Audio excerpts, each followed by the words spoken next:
I never imagined that that weekend would be something more than a simple trip with friends.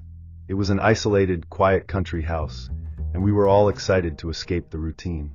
Me, Lucas, and the rest of the group spent our days between laughter and beers, enjoying the sun and the landscape. But soon, something started to get weird with Lucas. At first, it seemed like just a change of mood, but soon I realized that he was watching me in an uncomfortable way. He was always close, always watching. I tried to ignore it, but one day when I returned to my room, I noticed that some things were out of place. My cell phone, which I had left on the table, was now turned over, and my backpack seemed to have been moved. When I started looking more closely, I noticed something even stranger, a diary. It was hidden at the bottom of my backpack, between crumpled clothes, and its pages were full of notes and drawings. At first, I thought it was something innocent, but when I read it, my stomach turned.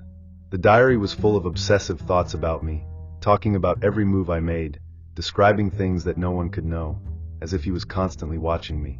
The most disturbing were the drawings, dark and disturbing figures with my eyes, with my face. The feeling of being watched, which before I thought was just an impression, now seemed to have a real weight. When I confronted Lucas, he denied everything. He tried to convince me that I was imagining things, but his look, that look gave me chills. Something wasn't right, and I knew I had to take action. That night, I could barely sleep. Lucas' behavior became increasingly strange. He began to act aggressively, and there was something disturbing about the way he looked at me. I had the feeling that he was getting too close to me, as if he expected some reaction from me. I couldn't understand what was happening, but the pressure was suffocating me. I tried to talk to the other friends, ask for help, but no one seemed to believe me. They thought I was exaggerating, that maybe the heat was making me paranoid. So that morning something happened.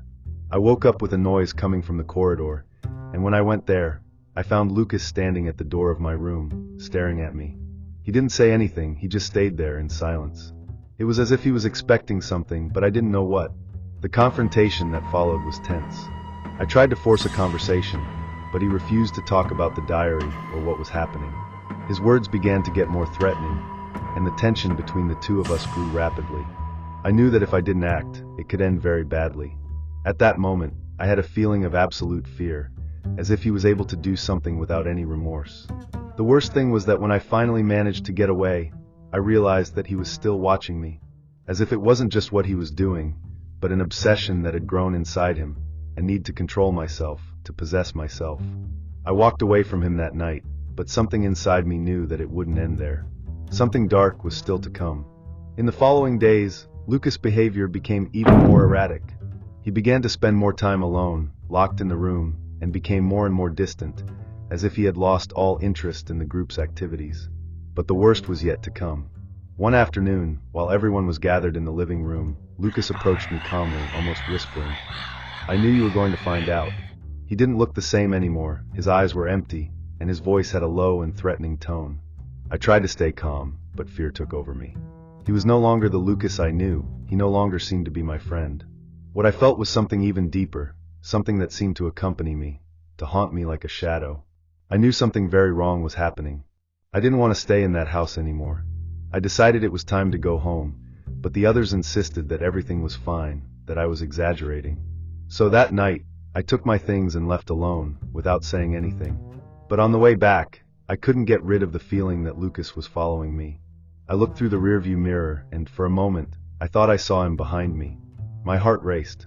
Fear didn't leave me alone, even for a second. What happened to him? Why was he so obsessed? What was in those pages of the diary that made me feel this distressing sense of danger? When I got home, everything seemed calmer, but the feeling of dread was still with me. I tried to move on, but I couldn't forget Lucas' look, nor what he had said. That empty look, the obsession, and the words he whispered. I didn't know what was happening to him, but I felt that the worst was yet to come. Years have passed, but the memory of that trip and Lucas' behavior never left me. I tried to move on with my life, but the nightmare came back in a way I didn't expect. One day, years after the incident, I received an anonymous letter. It was a simple letter, without sender, only with a few scribbled words, accompanied by a drawing. The drawing was the same one I had seen in Lucas' diary. A distorted figure, with empty eyes, watching me, always watching me. The letter only said, "I never left. I'll wait for you." I felt the blood freeze. I didn't know if the letter was a joke from someone who knew what happened, or if it was a real threat. But one thing was certain. Whatever had happened on that trip, Lucas demons, or whatever it was, were still lurking, waiting for the right time to manifest themselves again. Now, older and more cautious, I can't forget that feeling, as if I were being hunted. I try to block these memories, but this letter, she brought up something I still can't understand. If Lucas was so obsessed with me, did he know anything else? Did he somehow still chase me? Or would it be something even darker and inexplicable that will never be fully revealed? The answer seems to be just out of reach, like a shadow that follows me. And you, have you ever been through something like this? Have you ever felt that you were being followed by someone, even without explanation? What do you think was happening to Lucas? I never thought that something as simple as an excursion with my family in an isolated forest could turn into a nightmare. It was a tradition of ours, a weekend trip that always took place in a small town in Maine. This year, as always, we were playing flag capture, a child's game, but something was different that afternoon. I was moving away from the group, trying to catch a flag of the opposite team, when I started to hear something strange, like footsteps, but when I looked around, I didn't see anyone. I thought it could be some animal, but the sound was too clear, as if someone was trying to follow me. I kept walking, trying to ignore the noises, but soon I noticed traces on the floor, something that didn't make sense. Drag marks that seemed to have been made by something or someone weighing a lot, but without obvious explanation. I stopped and looked around, hoping to see someone, but nothing.